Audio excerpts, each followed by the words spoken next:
আজকে খুবই অল্প সময় তৈরি করে দেখাবো চিকেন পেঁয়াজু। এটা খেতে খুবই ভালো লাগে। পেঁয়াজু চিকেন দুটাই টেস্ট পাওয়া যায়। চলুন দেখে নেওয়া যাক কীভাবে চিকেন পেঁয়াজুটা বানাতে হয়। প্রথমে মেশিন বলে চিকেন কিমা নিব, আর এর ভিতর দিয়ে দিব আদা রসুন পেস্ট 1 চামচ, আর দিয়ে দিব পরিমাণ মতো লবণ,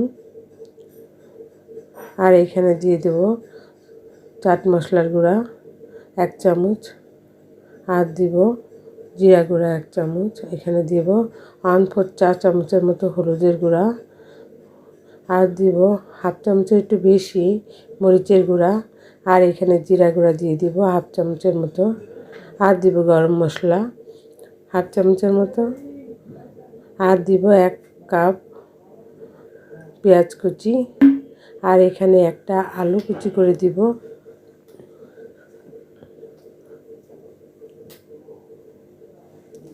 আর দিব 2 টেবিল চামচ ধনেপাতা কুচি, 2 চামচ কাঁচামরিচ কুচি, ময়দা দিব 2 চামচ, আর দিয়ে দিব 2 চামচ উঁচু করে বেসন, সেটাও দিয়ে দেব। বেসনের চেয়ে ময়দার পরিমাণটা এখন কম হবে, একটু কম হবে।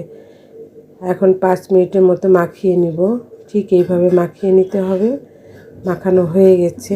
এখন একটা ফ্রাই প্যান গরম করব, গরম করে পর্যাপ্ত পরিমাণে তেল দিব।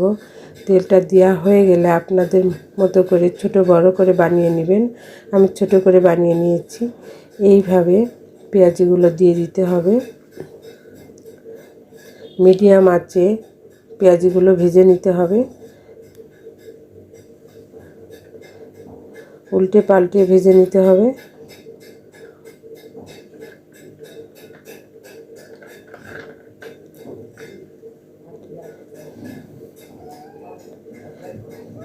ঠিক এইভাবে উল্টে পাল্টে নিতে হবে।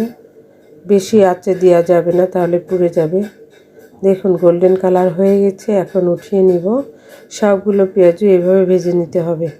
মাঝে মাঝে উল্টে পাল্টে ভেজে নিলে তাহলে ক্রাঞ্চি হবে, ভিতরটা হবে একদম সফট। পেঁয়াজু ও চিকেন দুটাই টেস্ট একসঙ্গে পাওয়া যাবে। দেখুন পেঁয়াজু বানানো হয়ে গেছে। এখন আপনাদের সাথে শেয়ার করব।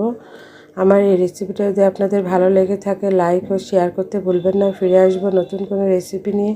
সেই পর্যন্ত সবাই ভালো থাকুন। আল্লাহ হাফিজ।